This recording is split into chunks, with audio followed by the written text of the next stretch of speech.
Hey guys, today I'm going to show you how to craft a +2 additional arrow elemental crit bow in the most cost efficient way possible. I hope you're familiar with Craft of Exile because this is the perfect environment to explain the instruction of that craft in particular. We're going to go through the emulator, create new item. It's going to be a bow. And it has to be a spine bow. This is the best base for this, and you're completely trolling if you're not taking a spine bow. It has to be eye level 86 or higher, and the quality does not matter initially. The first step of this bow is to spam alteration. It's going to take about 769 until you can hit bow attacks fire 2 additional arrow. I'm not going to go through that, we're just going to add it ourselves.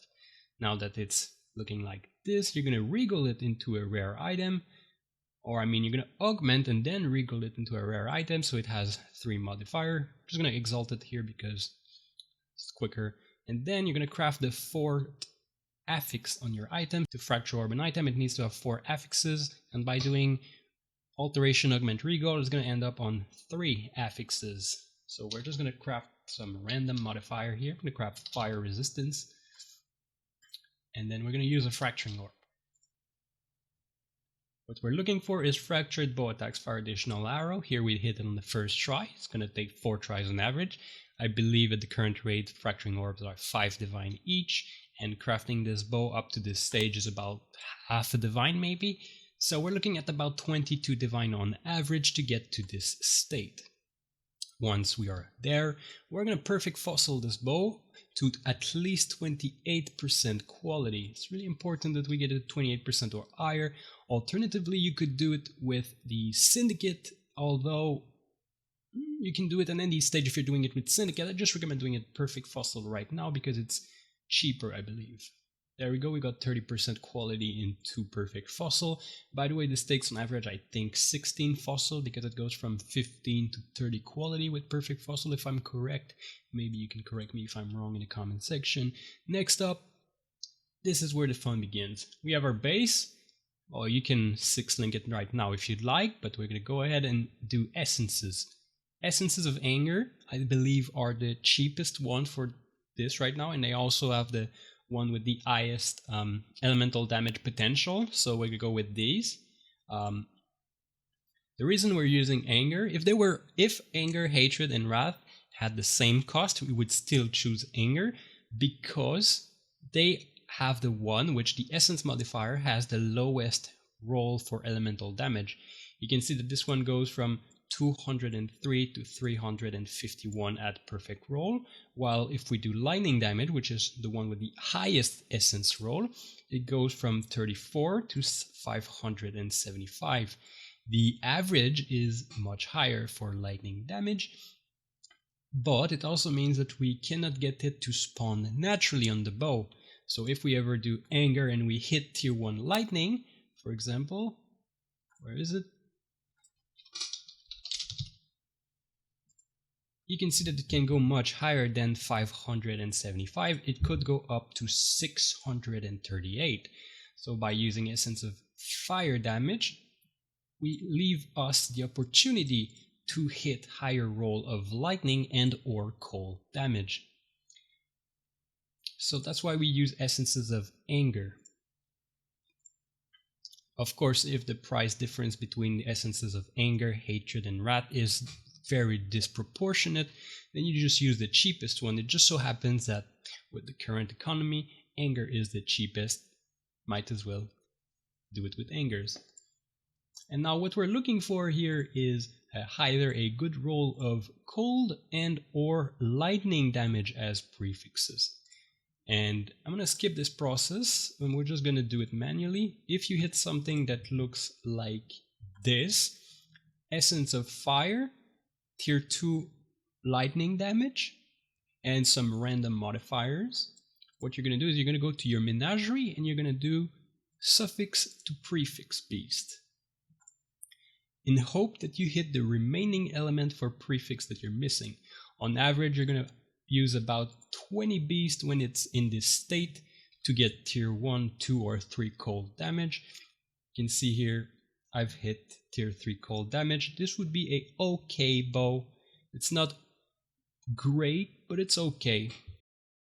If you ever miss the cold damage and you hit some random modifiers like this chaos damage over here, you're going to try to annul, and you're going to stop annulling once you hit the prefix. Doesn't matter which prefix you hit. If you hit lightning or fire damage, you start over from essence.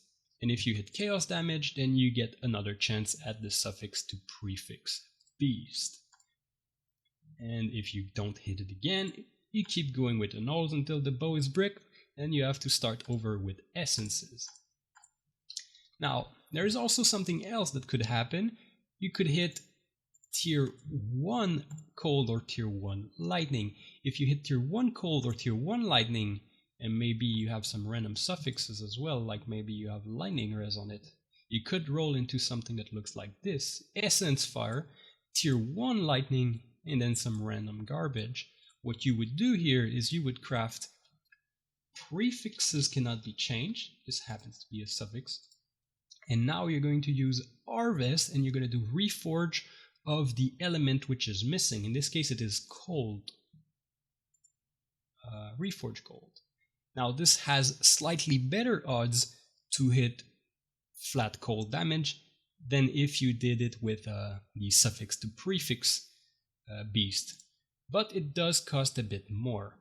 And you also run into the chance of hitting cold res, although you have better odds to hit cold damage, as you can see here. And again, if you don't hit a good roll of cold damage, of course you annul. And if you hit cold res, it doesn't matter too much, because let's say we hit cold res. Let's go until we hit cold res. You can see it's quite rare that we hit cold resistance. Okay, now we hit both cold res and cold damage, and this would be totally usable, but I just wanted cold res, not cold damage, come on. Okay, so if you do hit cold resistance, something like this, you just craft prefix gonna be changed again. And now you do reforge cold. And you have another try at this. Now if you ever get a bad roll, for example, tier 4 would be acceptable, but if you get tier 9, for example, then you would go ahead and do annul again, hoping not to hit your lightning or fire damage, but of course it's gonna hit one of them. But if it ever is cold, then you have another try with prefixes gonna be changed and reforge cold. Now you do this until you hit something which is decent, such as this. It's a tier 1 or tier essence fire, tier 1 lightning, and tier 2 cold. Now once you have something like this, you can start divining the prefixes if you'd like. Maybe this is not in an acceptable state, so we're going to divine it a bit until we hit something decent. Just look at the elemental DPS. That's pretty good, so this would be totally acceptable. Once you have the bow and the prefixes are done, you craft prefixes cannot be changed. And this is where you have to make a decision whether you use a Veil Orb or Ashling 4 in research.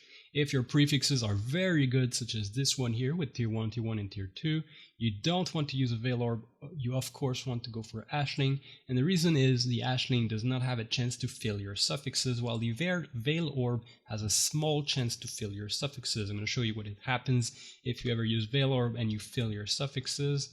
Something like, I think it's 1 in 18 chance that you fill all of your suffixes. So it could take a while. Okay, there we go. So if you hit something like this, now you cannot block your suffix anymore, and the only way out of this is go with a really lucky annul here. You have a 1 in 5 chance to hit stun duration, or 1 in 4 to hit, or 2 out of 5 I mean, to hit any suffix. If you hit any suffix, you can just craft prefix cannot be changed. If you hit stun duration, that's perfect. Otherwise, if you hit one of the prefix, you have to start over again with the essences, which is why if you have good suffix, I'd recommend that you instead do it via hashling, because this has absolutely no chance to fill your suffixes.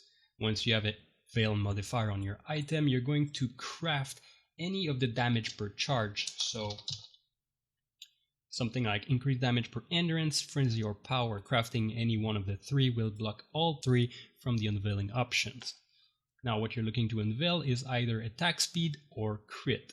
If you have neither, then you want to unveil double damage while focused, but right here we have crit. So we're going to unveil crit, and we're going to craft attack speed. So we just remove the crafted modifier that we add, and then we craft attack speed.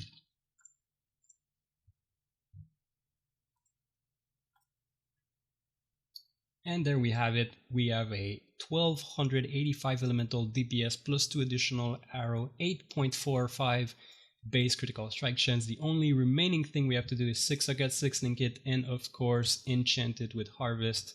I guess it's not in Craft of Exile. You can enchant it with Harvest. You can look at your PUB, import the bow, and see which enchant is better for your build. Usually, if you roll crit on your bow, then attack speed is the better enchant. If you don't roll crit on your bow, then crit is the better enchant. So this is it. This is how you craft a +2 additional arrow elemental crit bow. I hope you learned a thing or two. If you haven't, please comment why. If you'd like to see more, also comment that you'd like to see more, See you next time.